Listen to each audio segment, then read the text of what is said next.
cantar, contigo siempre cantar. Y reír, contigo siempre reír, mirando las cosas más bellas que tiene la vida. Cuando sueño en Brasil.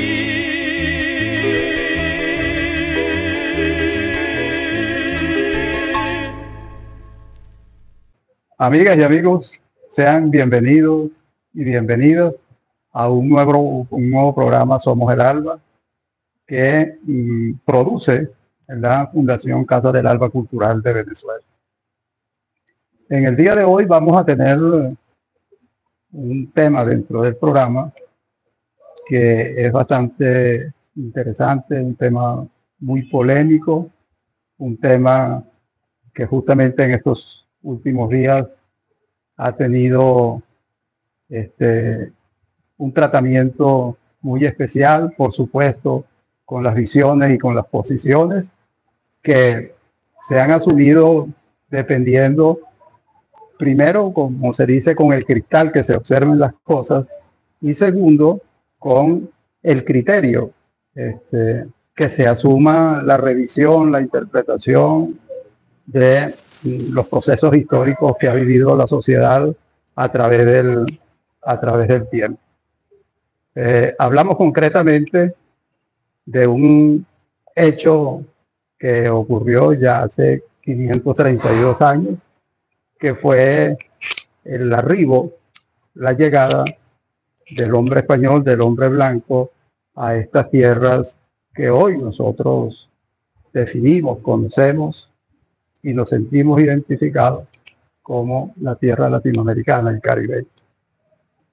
Y el tema es álgido, el tema, repito, reviste una importancia y una trascendencia que día a día, a pesar del tiempo transcurrido, nos convoca a seguir reflexionando, a seguir interpretando y sobre todo a seguir fijando y consolidando posiciones frente a ese hecho que indudablemente al día de hoy vemos que hay una repercusión de la que tenemos que estar siempre atentos y siempre pendientes. Entonces, un poco para hablar de ese hecho que ocurrió el 12 de octubre de 1942 y todo lo que históricamente ha traído como consecuencia en lo político, en lo social, en lo cultural, en lo filosófico. Vamos a conversar con una persona que sabemos, por varias razones, es una voz autorizada para conversar sobre este tema. Nos acompaña en la mañana de hoy la profesora María Andarcia. Ella es pedagogo. En estos momentos presta sus servicios profesionales en nuestra máxima casa de estudios acá en Barinas, como lo es la Universidad Nacional Experimental de los Llanos Occidentales, Ezequiel Zamora. Pero además de el conocimiento académico que tiene la profesora María Andarcia del tema, pues ella es poseedora en su cuerpo, en su alma y en su espíritu, fundamentalmente de este acontecimiento, de estos hechos que vamos a hablar, porque la profesora María Andarcia es una hija directa de nuestros pueblos ancestrales, de nuestros pueblos originarios, de nuestros pueblos indígenas.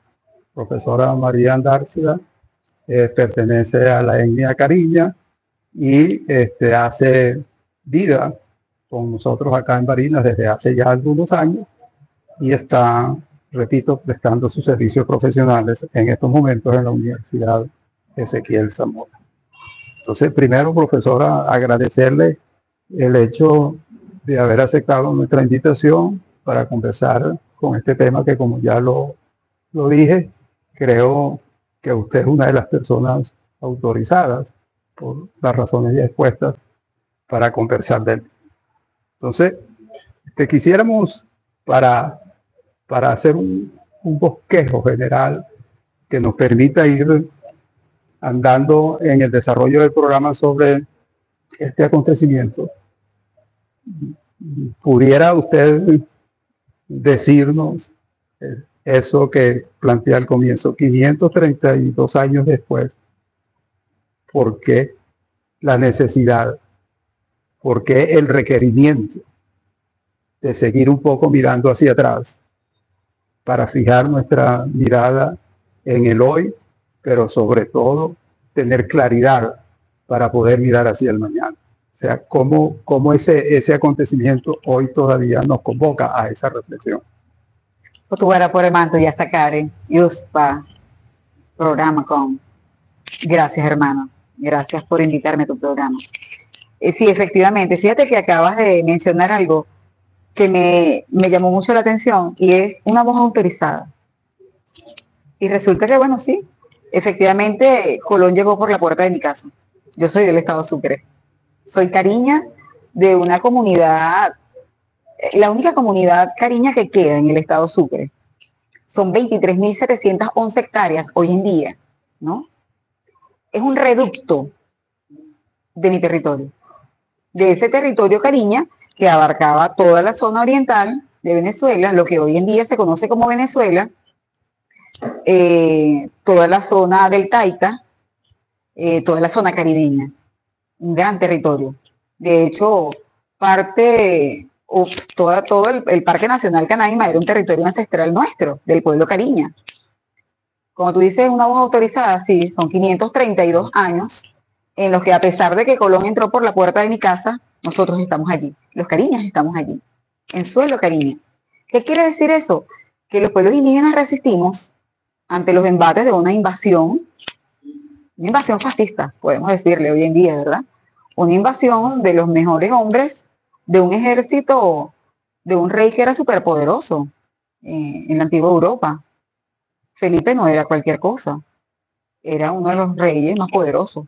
Y como lo dije en estos días atrás, cuando tuve la honrosa invitación por parte de nuestras Fuerzas Armadas para hablar del tema de la resistencia, en nuestras familias permaneció precisamente, oralmente, esa historia de que no fuimos descubiertos, de que fuimos invadidos y de que esta tierra había que defenderla porque nos pertenecía.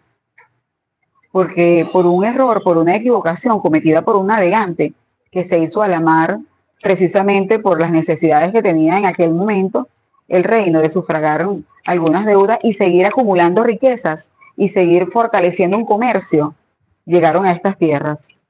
Y desde ese entonces el saqueo, el asesinato, la expoliación fue sistemático.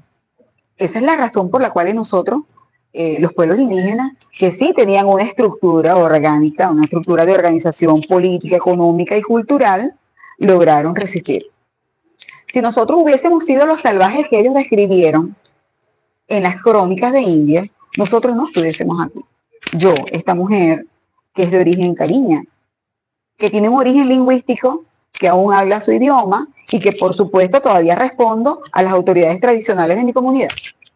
Yo no llego como Pedro por mi casa a mi comunidad a pesar de haber sido autoridad tradicional cariña, a pesar de haber sido autoridad parlamentaria electa por los pueblos indígenas. Yo no puedo llegar haciendo y deshaciendo a mi comunidad. Hay una autoridad, hay un cacique, hay un topoto en mi idioma y hay un consejo de ancianos, ¿verdad?, a los cuales nosotros no solamente debemos respeto y consideración, sino que son parte de esa estructura filosófica de nuestros pueblos, del pensamiento filosófico de nuestro pueblo, de la cosmogonía de nuestra cultura, en donde todo tiene un orden, tal como lo has dicho. ¿Por qué el pasado? ¿Por qué luchar en el presente en función de un futuro?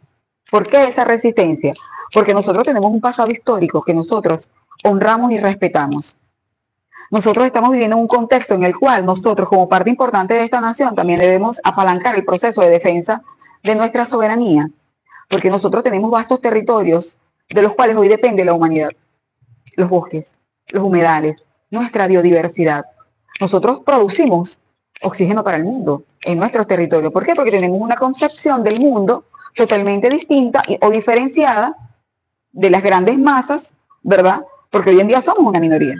En cualquier lugar del mundo, los pueblos indígenas somos una minoría.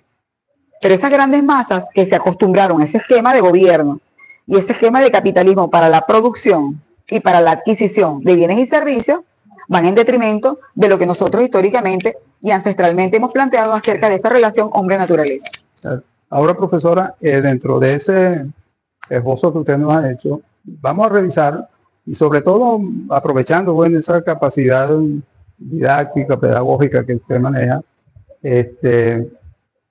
para ir un poco diferenciando, sobre todo, y remarcando las posiciones que se han asumido con respecto a unas conceptualizaciones que de alguna manera han servido, bueno, para ejercer el dominio, el control, el manejo, no solamente de lo que es, digamos, los recursos naturales, sino fundamentalmente el manejo, el dominio, el aprenderse, el tomar el espíritu, el pensamiento y la conciencia del hombre y de las mujeres en nuestros territorios. Esos conceptos, por ejemplo, yo creo que han tenido un daño terrible en el andar de la historia. Por ejemplo, hablaban eso de descubrimiento. Primero, yo soy de los que pienso que el arribo del español a estos territorios fue como producto de un coletazo,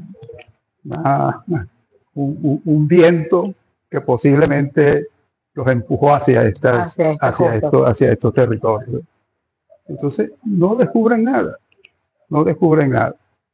Sencillamente hubo la aparición, un encuentro que se produjo allí. Pero luego, la historiografía, bajo ese concepto dominante del criterio eurocentrista, comienza, por supuesto, a describir y a dar razones de una historia que obedece a unas pinceladas propias de la ideología, de esa posición ya imperial, de esa posición ya dominante. Entonces, frente a eso, por supuesto, está todo ese proceso de resistencia que aún está presente en nuestros pueblos. Y ese yo creo que es el término con que hay que denominar, con el que hay que calificar lo que ha sido el acontecer histórico, social y político de estos pueblos después de la presencia del europeo. O sea, una resistencia que ha sido, digamos, el alma para que esa razón de vida hoy exista entre ellos. Entonces, desde el punto de vista, digamos, no tanto desde el punto de vista histórico, pero sí desde el punto de vista sociológico, desde el punto de vista antropológico, tendríamos que hablar de la resistencia en cualquiera de sus interpretaciones que le puedan dar en los pueblos, porque por ejemplo en México le llaman el día, creo, nacional de la pluricultura. Ese es un término que se ha utilizado posterior a las investigaciones antropológicas. Exacto, que han dado cuenta de que el desastre no fue tan... Pero fíjese, porque entonces yo creo que el concepto con que hay que manejar el tema es con ese calificativo de que se trata de un hecho de resistencia. De un hecho de resistencia producto de una conciencia que sobre todo, usted lo mencionó hace rato, que viene heredada de nuestros pueblos originarios dentro de esa concepción y dentro de esa visión cosmogónica. Entonces, en estos momentos, sobre todo en nuestro país, que políticamente se ha retomado desde el mismo momento en que el presidente Chávez, y eso hay que decirlo, hay que señalarlo y no hay que cansarse de decirlo, llega al ejercicio de la presidencia de la República, él no solamente en el proyecto constitucional incorpora, ¿verdad?, de una manera sustancial, de una manera concreta, lo que conocemos en la Constitución como los derechos de el capítulo 8 de los derechos de los pueblos indígenas. De los pueblos indígenas, ¿no? Que eso es valorizar, eso es darle el reconocimiento y el lugar que merece esa resistencia que han hecho nuestros pueblos. Entonces, en estos momentos, esa resistencia, cómo se está conduciendo, cómo se está organizando dentro de las diferentes estructuras en que se agrupan, en este caso, por ejemplo, las comunidades indígenas. En primer lugar, dividir en dos aspectos eso que me has planteado. La conceptualización que el mundo le dio a la llegada de los europeos a nuestras tierras. Europa, o básicamente España, siempre quiso edulcorar con denominaciones del encuentro de dos mundos, con el Día de la Hispanidad, el Día de la Raza, por ejemplo, el hecho de la invasión a nuestros territorios. Ellos tenían muy bien registrado en sus bitácoras, ¿verdad?, los hechos que habían acontecido, cómo ellos registraron a su conveniencia la matanza. Por ejemplo, en el archivo de Indias, tú puedes encontrar en Sevilla que nosotros no teníamos alma. De hecho, los dibujos que se encuentran en Sevilla, y te lo digo de primera mano porque yo tuve la oportunidad de visitar el archivo de Indias, nos hacen ver como seres no pensantes, por supuesto, sujetos ellos a lo que hoy, entre comillas, yo denomino como la mayor hipocresía y falsa, que en nombre de la cruz y en nombre de un Dios que para nosotros no existía, ¿verdad? Poder entonces hacer un catálogo de todo lo acontecido a favor de quienes ejercieron con la espada y la cruz la peor matanza y la primera guerra que nosotros hemos registrado. Nosotros lo registramos oralmente, los pueblos indígenas. Ellos lo edulcoraron en sus registros, justificando las aberraciones que cometieron. Entonces, el concepto, para nosotros, lo puedes encontrar fácilmente a partir de la década de los 80 aquí en Venezuela, con el movimiento de los no descubiertos. En la década de los 70 nace y empieza a dársele forma al movimiento indígena en Venezuela. Se celebra en pública, por ejemplo, la Procuraduría General de la Nación, en la Procuraduría Agraria, porque ellos iban a reclamar, por supuesto, cuestiones de sus territorios, y comenzaron a encontrarse líderes indígenas. También fuimos presentados y encontrados por antropólogos e investigadores, Miguel Acosta Sáenz, Filadelfo Morales Méndez, Saúl Rivas Rivas, entre otros antropólogos, Beatriz Bermúdez Rote, quienes decían, bueno, pero es que ven acá, en tal parte donde estamos haciendo tal investigación hay un líder indígena. En esta otra parte hay otro líder indígena. Bueno, pero vamos a encontrarnos, y eso lo debemos agradecer muchísimo, ¿no? Esa empatía, ese respeto y esa solidaridad, ese movimiento de antropólogos, sociólogos, académicos, que encontraron en diversos territorios de Venezuela muchísimos líderes indígenas y apalancaron ese primer encuentro nacional del movimiento indígena. Te estoy hablando de la década de los 70. Ya para la década de los 80 nació el movimiento de los no descubiertos. Eran académicos que acompañaban esas luchas de los pueblos indígenas en diferentes regiones del país y se comienza a conformar en los estados. Por ejemplo, en el estado de Anzoátegui, que era la mayor concentración de población cariña, nace el CONICA, Consejo Indígena Cariña. Y Cariña de Sucre, Anzoátegui, Bolívar y Monagas conformaron ese consejo. En Bolívar, Cuyujani, la Unión de Comunidades Yecuana. En el sur, Almoín, Movimiento Indígena por la Identidad Nacional, por la identidad nacional. Entonces, ese concepto, apalancado por los europeos del encuentro de los dos mundos, fue un encuentro, no fue una invasión, ¿verdad? El Día de la Hispanidad, el Día de la Raza, que es un concepto que se quiso vender, que quisieron vender las élites para tapar el genocidio. Nosotros, por ejemplo, aquí en Venezuela, lo fuimos redescubriendo, fuimos hablando de la verdad, de lo que realmente había acontecido en nuestro territorio, porque teníamos la memoria histórica, la oralidad no había perdido el origen de una guerra, no había dejado de hablar de esa verdad. Entonces son dos posiciones contrapuestas, son dos posiciones antagónicas e históricas, para que realmente el pueblo venezolano y el pueblo hispanoamericano hablara sobre las verdades de la guerra de invasión, hablara sobre las verdades del fascismo, de la dominación y el odio que se inoculó hacia nuestros pueblos, hacia nuestra cultura, y entonces la gente comenzó a tener vergüenza étnica. Pero entonces esos líderes, esas lideresas, esas autoridades tradicionales comenzó a sembrar el germen del movimiento indígena nacional.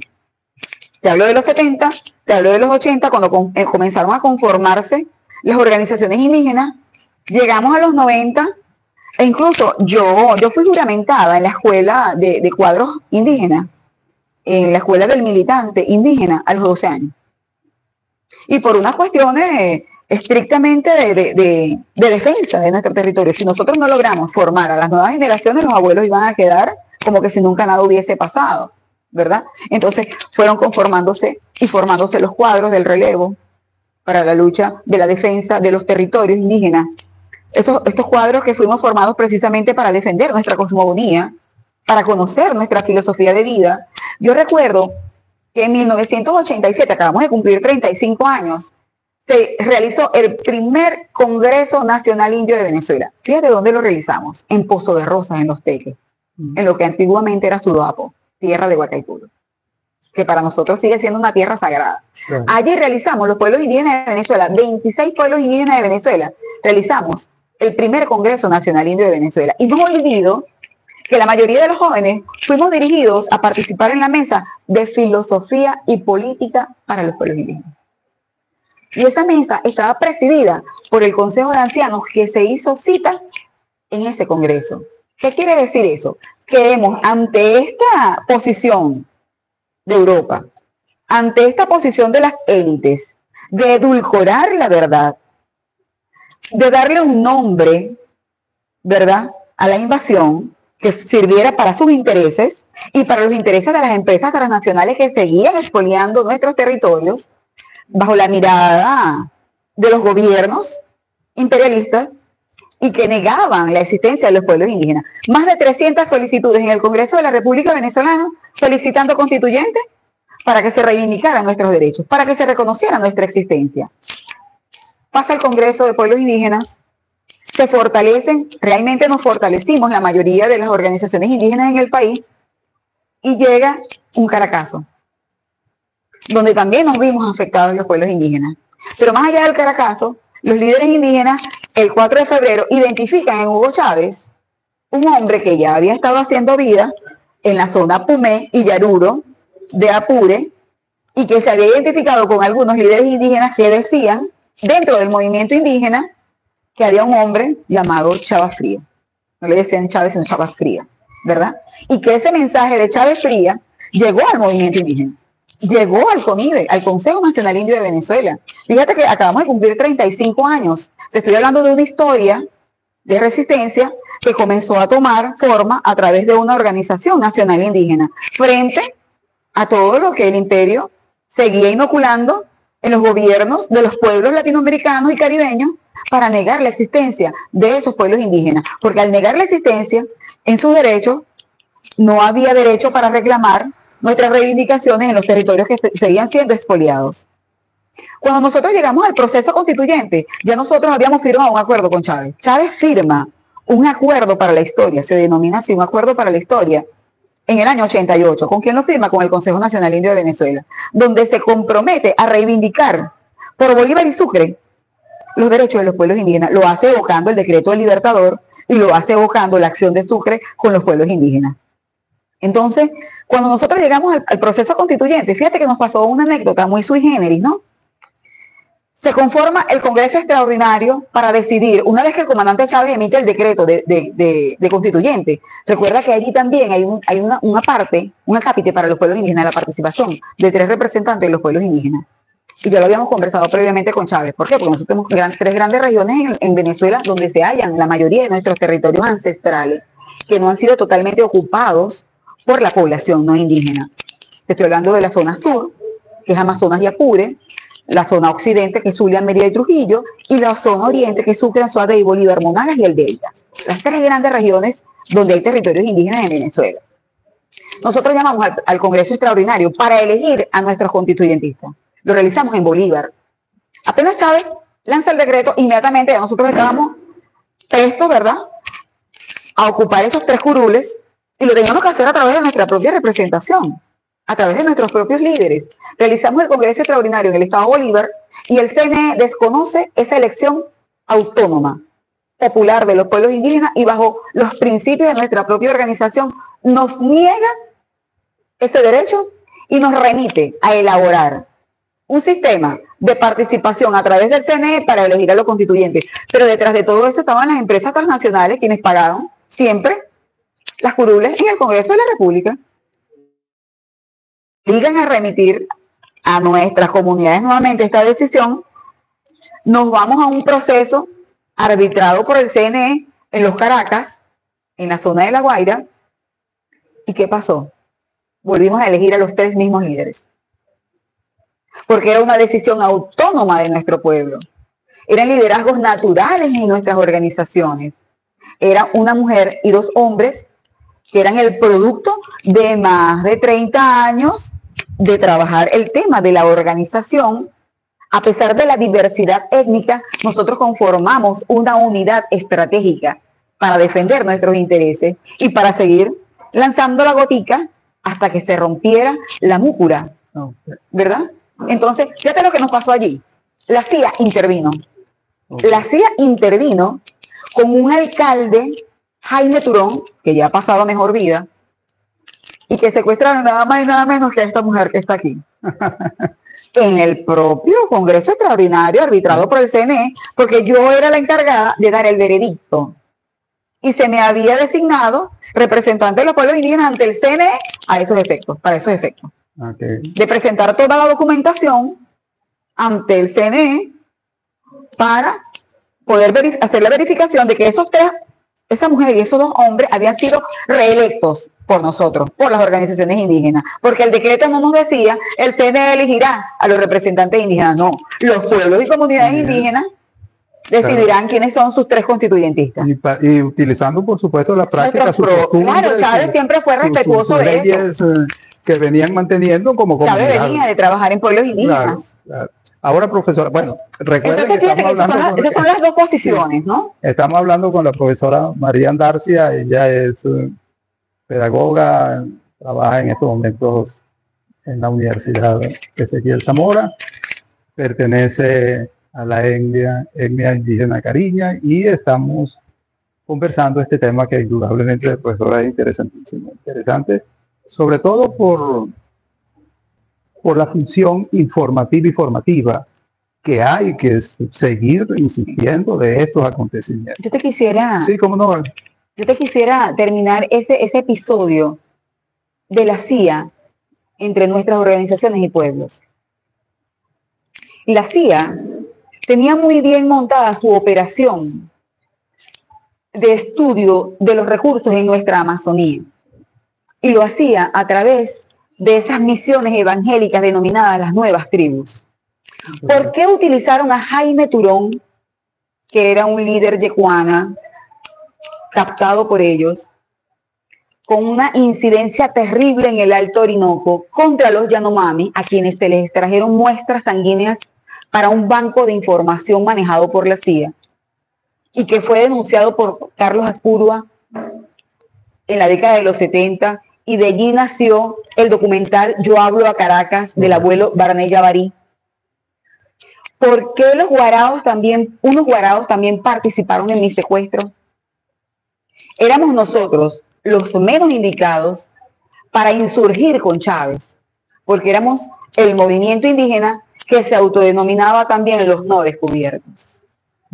Quienes elevamos la bandera del no descubrimiento, sino de la invasión y el genocidio contra nuestro pueblo. En aquel momento fue el Imperio Español y en este momento sigue siendo el Imperio Norteamericano.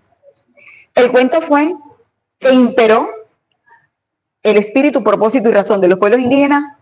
Yo salgo, esto salió hasta en el Nacional, yo salgo con nuestro trofeo en las manos, que era la denominación firmada, la postulación firmada por todos los presentes, más de 1.500 personas allí que vinimos de los pueblos indígenas, porque en la primera le metimos 900 delegados, pero después dijimos, no vamos a meterle más, porque somos más. Entonces Chávez no solamente reivindicó la presencia nuestra en la Asamblea Nacional Constituyente, sino que Chávez arropó en su plan de gobierno esas reivindicaciones por las cuales nosotros habíamos luchado, y es por eso que el capítulo de los derechos de los pueblos indígenas en el seno de la Constituyente fue el más debatido, el más atacado y el profesor Adán Chávez cumplió un gran papel como buen indio. Fue uno de los que tomó el derecho de palabra y reivindicó el porqué. Un capítulo de derecho que inclusive sobrepasaba la propuesta de los derechos, de la Declaración de los Derechos de la ONU, que había estado estancada por más de 25 años en el seno de la ONU, por supuesto siempre torpedeada por el gobierno norteamericano, el gobierno canadiense, el gobierno francés, el gobierno de los ingleses, ¿verdad? Porque tienen vastos intereses en nuestros territorios y siguen teniendo colonias en nuestros territorios ancestrales y tradicionales, como por ejemplo Guyana Francesa, donde los cariñas también hacemos vida en ese país, es un país cariña y que seguimos reivindicándolo. Chávez reivindica no solamente su estirpe de hombre indio, Chávez reconoció la resistencia de los pueblos indígenas porque él también era parte de esa resistencia, porque el llano, el llanero también era parte de esa resistencia, porque nos enseñaron a tener vergüenza étnica, pero Chávez, consciente de su papel histórico y consciente de su memoria histórica, reivindicó la peor lucha que hemos tenido después de la guerra del genocidio, que fue el enfrentamiento que tuvimos los pueblos indígenas en el seno de la Asamblea Nacional Constituyente, donde incluso hombres y mujeres que salieron electos con la fórmula revolucionaria se negaban a aprobar nuestros derechos porque decían que nosotros íbamos a secesionar el país. Cuando la verdad, la estricta verdad de los pueblos indígenas es que nosotros siempre hemos querido mantener la unidad estratégica de nuestro territorio en defensa de la vida. Y no solamente en defensa de nuestra vida, sino en defensa de la vida de nuestro pueblo, del pueblo venezolano. Porque más allá de tener una distinción lingüística, más allá de tener una diferencia en usos y costumbres, nosotros somos venezolanos. Y esta tierra la vamos a defender hasta el último aliento.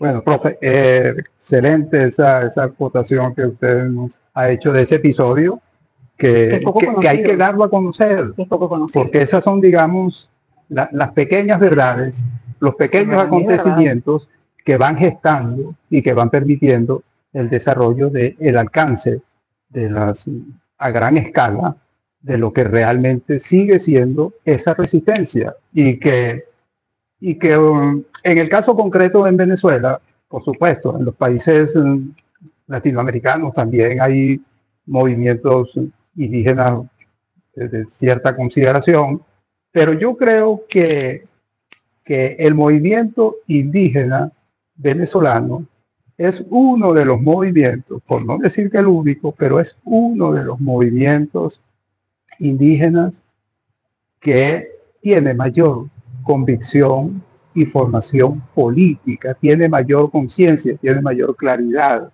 de lo que ha sido, es y seguirá siendo la lucha, porque fíjese, usted menciona ese hecho de que, por ejemplo, hubo algunos congresantes, algunos constituyentes que electos por la revolución, sí, y eso hay que decir, y que se resistieron. Sí, ellos asumieron sobre todo los militares, de resistencia sobre todo a que se lograra exactamente esa hermosura, porque entre otras cosas es una hermosura desde el punto de vista filosófico, desde el punto de vista ideológico, desde el punto de vista conceptual, como son los derechos de los pueblos indígenas en la Constitución. Hay un episodio muy lindo. Los abuelos, cuando la cosa se nos puso muy dura, porque nosotros nos mudamos para el Palacio Federal, nosotros hacíamos vida día y noche, nosotros nos mudamos, nosotros tomamos los pasillos del Palacio Federal.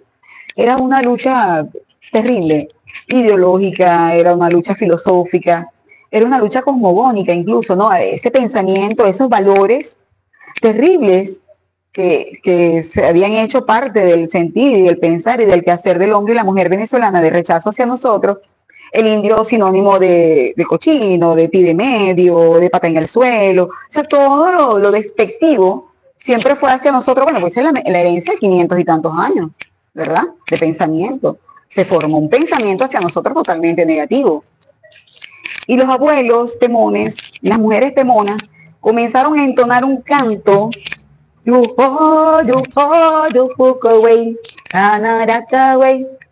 Están haciendo una niña. Están haciendo algo nuevo, ¿verdad? Dejémosla nacer. Y cuando se referían a una niña, era una nueva Venezuela, a través de ese instrumento, ¿verdad? La constituyente, la constitución. ¿Una constitución para qué? Para revertir toda una historia de maltrato, de negación, de invisibilización. Porque no solamente nosotros luchamos por nuestros derechos, También luchamos por los derechos de los bomberos, los afrodescendientes. Nosotros buscamos por todos lados dónde están nuestros hermanos afro, porque la lucha de los pueblos indígenas es también la lucha de los pueblos afro, ¿verdad? Aquí llegaron a esclavizarlos y nosotros ayudamos a liberarlos también en muchos casos. Entonces, nosotros abogamos, por ejemplo, para que se encendiera la mecha en toda América. Nació luego la Constitución de Bolivia, la plurinacional. Luego los hermanos ecuatorianos también se levantaron.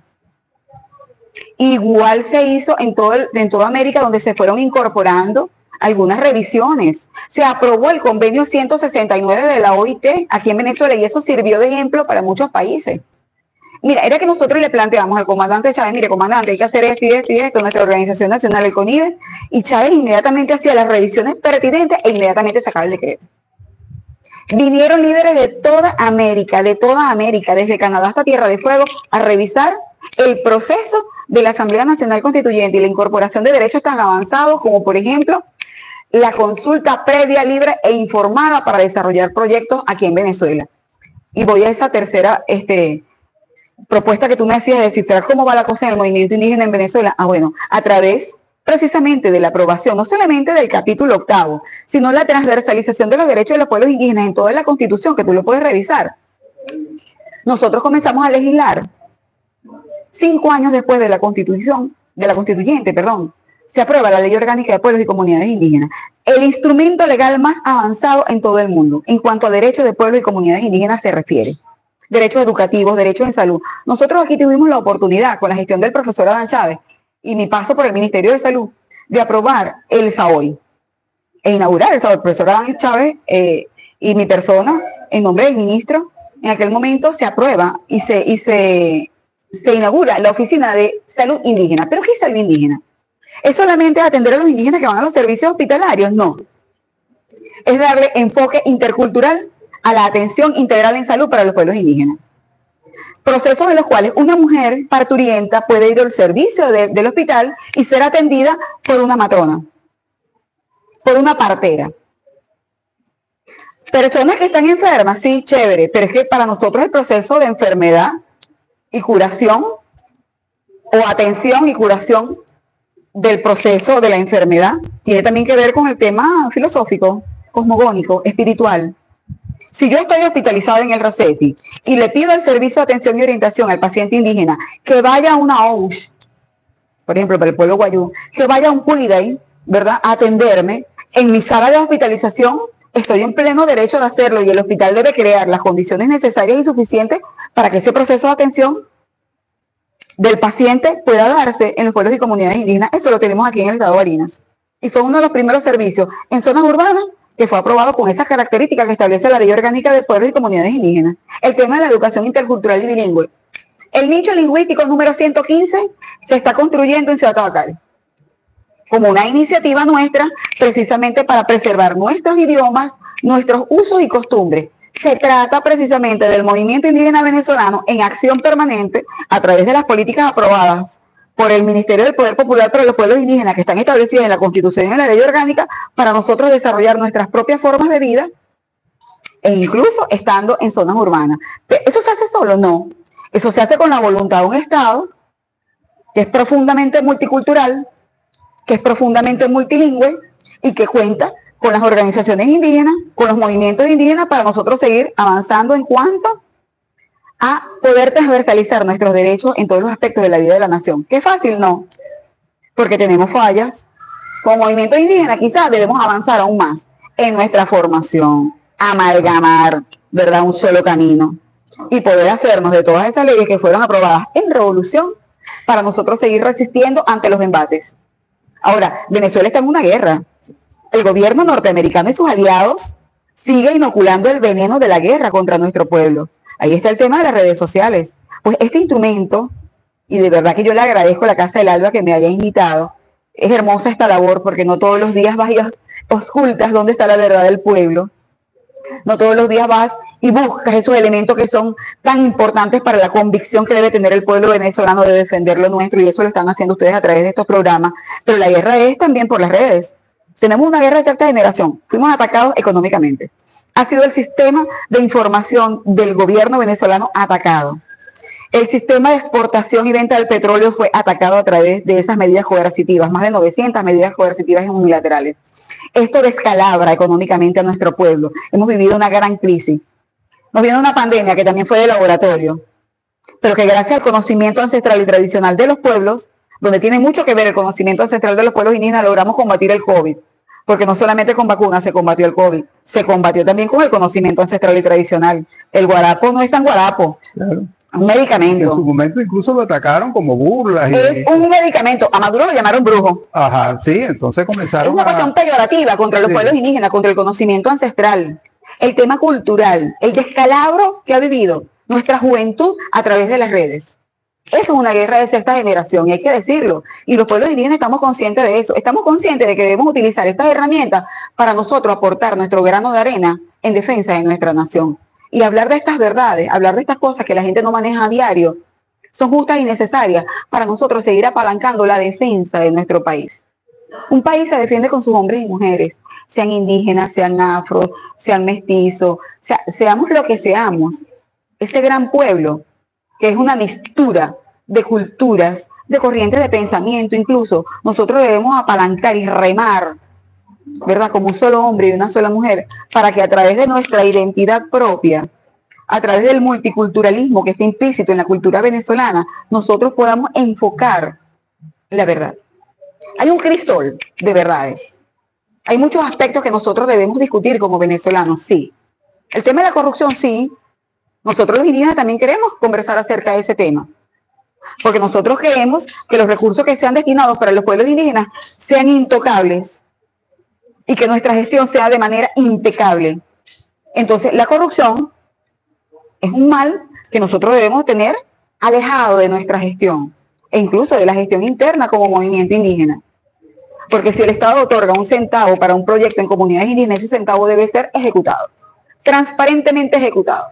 Es un mal que aqueja a nuestra sociedad y del cual nosotros, ¿verdad?, tenemos que hacer más bien una coraza para que no nos toquen. Que han pasado cosas terribles en algunos espacios. Bueno, vamos a revisarlo porque nosotros como venezolanos también estamos afectos, ¿verdad?, sobre esos temas. El Estado norteamericano prácticamente ha acabado con los pueblos indígenas en Norteamérica. Invadió todos sus territorios, los llevó a reservaciones. El gobierno venezolano tiene una ley, un instrumento que es la ley de demarcación de los hábitats de pueblos indígenas y tierra de los pueblos indígenas, que fue legislado por nosotros mismos, que fue propuesto por nosotros mismos. Gran diferencia, ¿verdad? Nosotros con el Estado vamos a demarcar nuestros territorios, nuestros hábitats. El gobierno norteamericano llevó a pequeñas reservaciones a los pueblos indígenas e invadió más de la mitad de México, ¿verdad? El gobierno francés no ha otorgado territorios para el pueblo cariña. Los cariñas estamos en Venezuela, en Guyana Inglesa, Guyana Francesa, Surinam y Brasil. Claro. Yo te hablo de mi pueblo. Los franceses, los indígenas que habitan hoy en día en la Guyana Francesa, que no es Guyana Francesa, sino es Ayalimapo, ¿verdad? Es territorio cariña, no han podido demarcar sus territorios. Claro. Ahora, ¿verdad? Profesora, hay una cosa bien importante para comentarla en este programa. Tradicionalmente, justamente por ese antagonismo entre las dos posiciones, surgieron aquella teoría de la leyenda negra y la leyenda dorada. Pues la leyenda dorada se encargó, si se quiere, de hacer eso que usted ha mencionado durante el transcurso de su intervención, que fue tratar de edulcorar la historia verdadera. La verdadera tratar de barnizar la historia verdadera con las pinceladas que a conveniencia de ellos en ese momento le imponían. Pero resulta de que hoy día, en pleno siglo XXI, la narrativa, por ejemplo, de los historiadores europeos, mayoritariamente los historiadores españoles, siguen dentro de esa edulcuración, pero con el agregado de otros elementos, en donde no solamente barnizan, en donde no solamente quieren endulzar ese proceso, sino que esos otros elementos se han convertido en elementos directos para el ataque para el conflicto, para la provocación. Y hablamos concretamente, usted también lo mencionó por un momento de su intervención, el fascismo. El fascismo es un tema que en este momento, gracias a que en Venezuela hemos convocado a la discusión, porque era como un tema que estaba guardado, sí, aletargado. Sí, engavetado. Lo vivíamos todos los días, pero no sabíamos. Engavetado. Lo estaban padeciendo y estaba allí sin haber sido puesto al tapete en el sitio donde se debe colocar para su discusión, para su interpretación.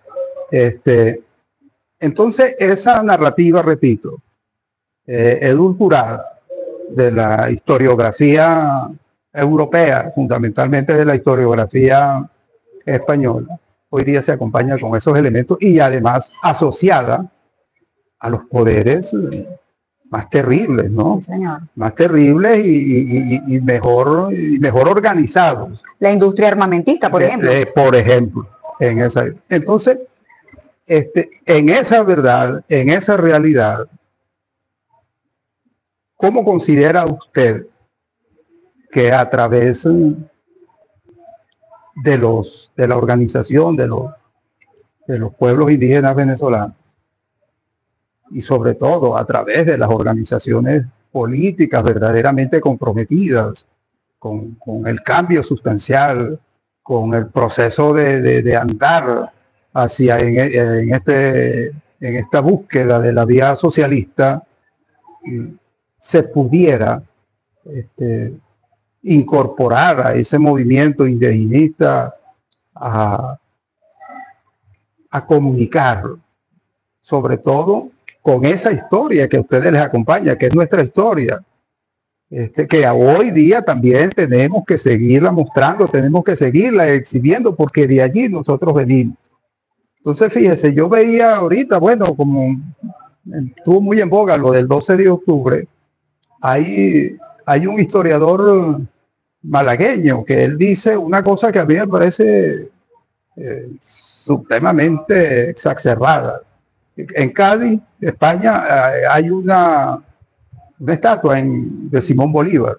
Entonces él se pregunta y llama a los españoles y llama en el día ese de la celebración del Día de la Hispanidad, a que esa imagen, esa estatua no debería estar allí, porque Bolívar tan igual, lo dice textualmente, porque Bolívar tan igual a los otros llamados libertadores de América Latina, lo que fueron los verdaderos asesinos del pueblo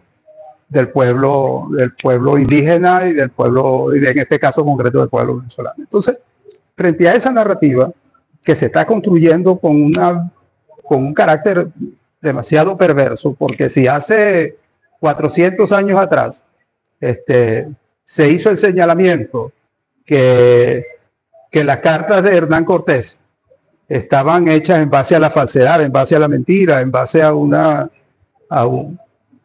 locura que a él lo atrapó. Yo creo que hoy día, bueno, tenemos elementos más concretos para poder fijar posiciones y sobre todo el movimiento, y ya extrapolándonos el movimiento indígena latinoamericano. Por ejemplo, ahí hubo también una posición bien interesante del presidente López Obrador de no convocar al rey al de España al acto de transmisión de mando, y posición que respetó la presidenta entrante.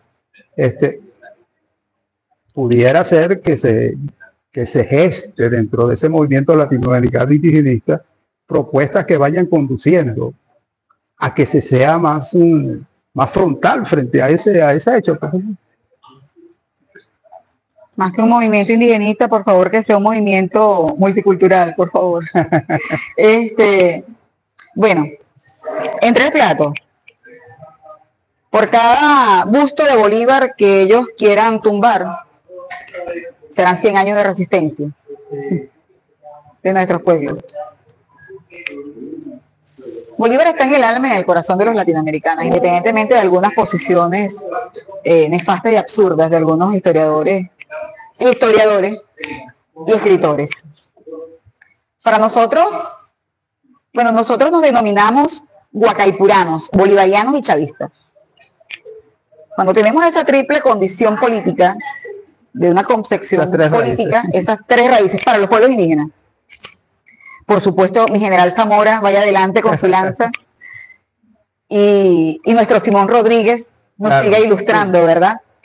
Pero para nosotros, para el movimiento indígena, para el movimiento, el CONIVE, el Consejo Nacional Indio de Venezuela, que es una organización nacional que abarca casi todas las organizaciones del país hoy en día, en aquel momento éramos la primera y la única, nosotros nos reivindicamos y reivindicamos nuestro hecho histórico como bolivariano, como guacaipurano, como chavista. La primera gran guerra que se dio aquí en nuestro país contra el fascismo la encabezó Guacaipuro.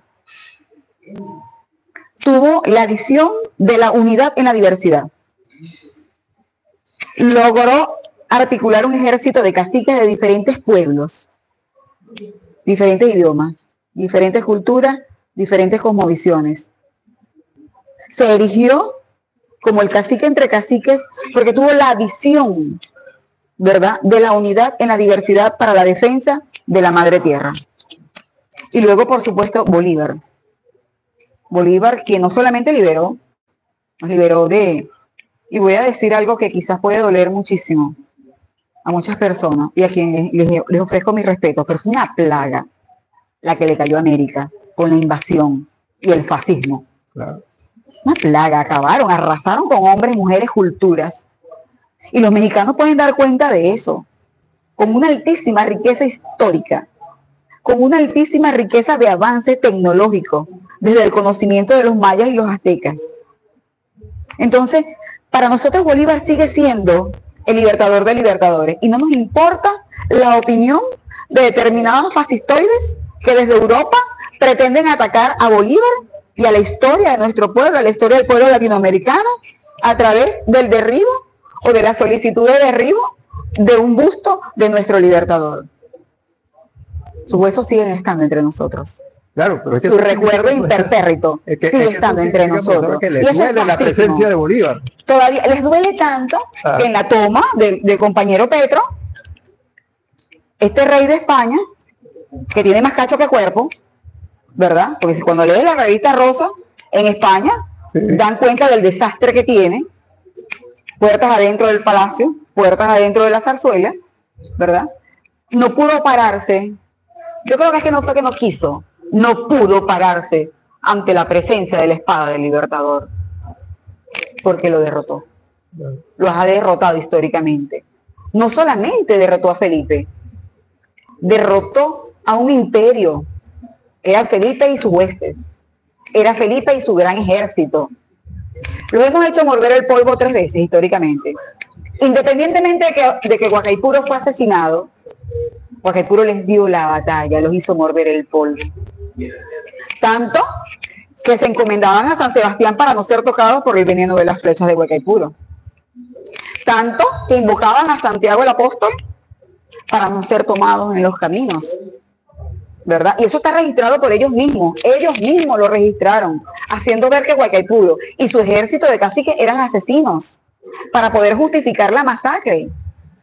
Entonces, nosotros, conocedores de nuestra propia historia, porque este es un pueblo que no debe olvidar su historia, y al menos los pueblos indígenas no olvidamos nuestra propia historia, sabemos que los hemos hecho morder el polvo 3 veces. Primero fue Guacaipuro, luego fue Bolívar, y ahora fue Chávez. 47 horas duró el golpe de Estado, donde también estuvo involucrada la intención y la mala intención del gobierno español, que duró el golpe de Estado. Este pueblo se levantó. Cívica y militarmente este pueblo se levantó. Y es una de las grandes ventajas que tenemos los pueblos indígenas. Ahora, cuando hablamos de fascismo, sí, evidentemente, es un mal que venía gota a gota afectando a nuestro pueblo y que nunca nadie se había atrevido a discutir el tema. Conocemos la historia, bueno, leamos al Duce, los hechos del Duce, cuando invadieron Etiopía. Mussolini invadió Etiopía y era uno de los reinados, ¿verdad?, de África, que tenía las concepciones del mundo comunal, del comunismo, como una estructura de gobierno y de respeto para la distribución de riqueza y el trabajo organizado y la estructura orgánica de los pueblos en Etiopía. ¿Por qué el Duce, por ejemplo, Mussolini invade Etiopía? ¿Qué necesidad tenía? Los recursos. Y fíjate, todos los decretos del Duce, pero pareciera que tenemos al Duce metido en la Casa Blanca. Pareciera que tenemos ahí a Mussolini diseñando, ¿verdad?, las políticas de invasión contra los pueblos. La gente tiene que recapacitar y, por ejemplo, revisar Libia 15 días antes y 15 días después de la invasión. ¿Cómo era la estructura de gobierno?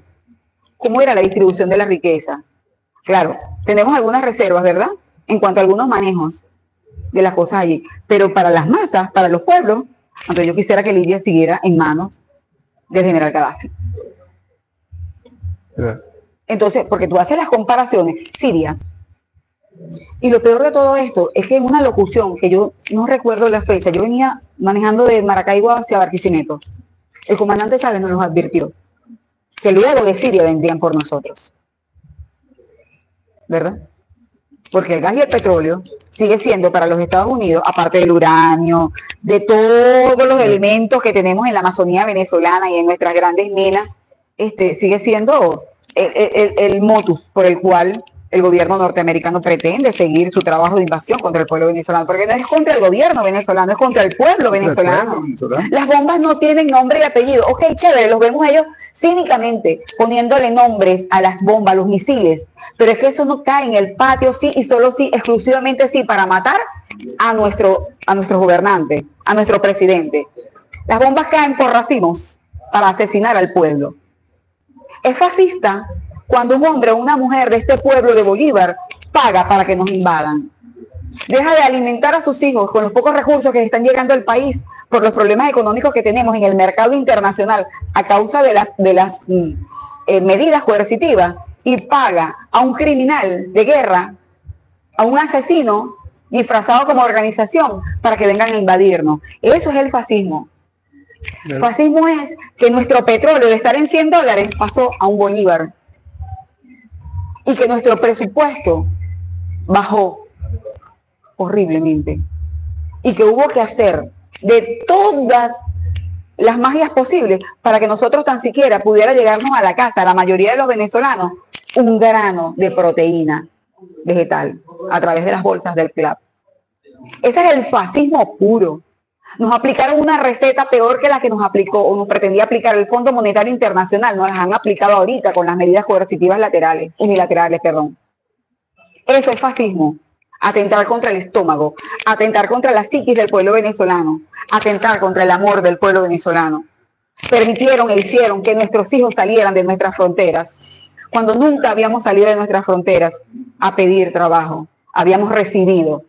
Media Europa se vino a Venezuela después de la Segunda Guerra Mundial, porque el gobierno fascista de Mussolini y porque los fascistas propiciaron una guerra entre ellos, mataron a más de la mitad de su pueblo y permitieron que se fueran como migrantes por todo el mundo, por el poder, por el manejo de los recursos, por sus peleas intestinas, así tal cual lo hicieron cuando vinieron hasta acá, hasta América. Yo celebro muchísimo la decisión de Andrés Manuel López Obrador en su momento como presidente de México, de no invitarlos, porque estos pueblos deben tener dignidad. Y celebro, por supuesto, la decisión de la doctora Claudia Sheinbaum, ¿verdad?, de seguir en esa misma línea de acción para exigir respeto para los pueblos. Y es lo que estamos haciendo aquí en Venezuela. Lo que pasa es que nunca nos había tocado. Nosotros siempre habíamos estado en el está barato, dame dos, ¿verdad? Pero cierra la frontera con Cúcuta para que tú veas cómo se descalabra el comercio en Cúcuta. Ciérrala por 15 días. Y verás cómo los cucuteños añoran que se resuelvan los problemas o que levantemos, ¿verdad?, la queda para que inmediatamente comience a fluir. A pesar de todo, y a pesar de que digan que sí, que muchas familias aquí vivimos de las remesas o que viven de las remesas, es cierto, nosotros no podemos ocultar el sol con un dedo.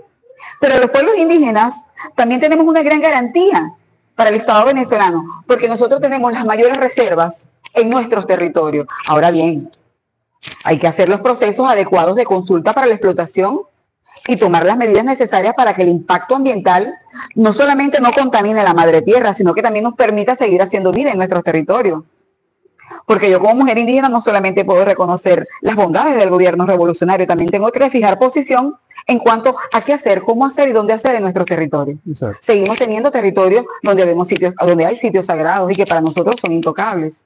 Okay. Bueno, profesora, ya estamos llegando al final del programa. Ha sido verdaderamente interesantísimo. Como lo imaginábamos al comienzo, esta conversación, sobre todo por la forma tan didáctica, tan pedagógica en que usted ha desarrollado el tema. Gracias. Indudablemente sabemos que va a aportar para ir entendiendo, porque yo insisto, en la educación, en la información, en la sana información, descansa gran parte de la garantía de la construcción de ese venezolano y de esa venezolana que se espera sean los continuadores de esta historia. Que me hiciste una pregunta, no te la respondí. ¿Cómo hacerlo? A través de los procesos de formación y capacitación. Claro. Estoy empeñada en que nosotros podamos desarrollar acá en el estado de Barinas la escuela de formación de cuadros indígenas. Sería interesante. Que no solamente para nosotros. No. Para todos. La escuela de formación del militante indígena. Claro. Y eso, ojo, no es idea mía. Eso sería una herramienta de solidez. De solidez en las posiciones que se deben asumir para la conducción y la construcción del país que nosotros queremos. No solo para el discurso, para la acción. Sí. Para la acción. Claro. Sí. Entonces, profesora, pero ya para cerrar el programa. En esta calurosa mañana barinesa. Una pregunta. Todo lo conversado, todo lo hablado, toda su experiencia, esa riqueza que usted conserva por ser hija de un pueblo originario, en la actualidad, ¿a qué nos convoca el 12 de octubre? Nos convoca definitivamente a manejar mayor información desde nuestras comunidades originarias. Nos convoca a saber cuáles son los planes que hay en nuestros territorios ancestrales, qué quiere nuestra gente, hacia dónde van nuestros hijos, qué dicen nuestras autoridades tradicionales. Yo no puedo pararme aquí y hablar de todo esto y estar desconectada de mi comunidad, de mi pueblo, de mi territorio. Nos convoca a la orientación permanente de nuestros sabios, de nuestros abuelos. ¿En qué tenemos fe? Los cariñas, por ejemplo. Tenemos fe en nuestros abuelos, porque son incluso el vínculo más inmediato que tenemos con nuestros ancestros. Ellos conocen de cosas que nosotros aún todavía no conocemos. Nos comunican con el mundo espiritual. Y eso debe tenerlo claro. Al menos un cariño debe tenerlo muy claro, ¿no? El Consejo de Ancianos nos convoca a tener una fe permanente en que vamos a tener esa fuerza espiritual que recibimos de nuestros ancestros. ¿En qué tenemos fe? En nuestros territorios. Porque es la continuidad de nuestra vida, en el respeto a la madre tierra. Por eso es que nosotros tratamos el territorio como un tesoro preciado que no tiene un dueño, sino que pertenece a un colectivo. Y precisamente porque pertenece a un colectivo, entonces tenemos un pensamiento colectivo que nos convoca a proteger colectivamente a ese territorio y a nuestros hijos. Pero ¿a qué nos convoca también? El tema de la resistencia, a mantener la integridad territorial de nuestra nación, a defender integralmente nuestra nación. Estamos convocados a defenderla, así como lo hizo Guacaipuro, así como lo hicieron nuestros abuelos. Estamos convocados a formarnos y capacitarnos para tener una claridad meridiana en cuanto al papel de los pueblos indígenas, no solamente en Venezuela, sino en toda América. Estamos convocados a evitar la instalación de bases norteamericanas en los territorios ancestrales y tradicionales de nuestros pueblos en toda Sudamérica. Estamos convocados a que cada hombre y cada mujer indígena asuma con una pertinencia histórica su papel ante el resto de la sociedad. Estamos convocados a eso que te decía hace rato, y no es una idea mía, es una idea del movimiento indígena, a formarnos y capacitarnos con el perfil del militante indígena, porque las culturas de nuestros pueblos no pueden morir en nuestras manos. Bien. Estamos convocados a eso. Bueno, muchas gracias, profesora, por habernos... Gracias, hermano.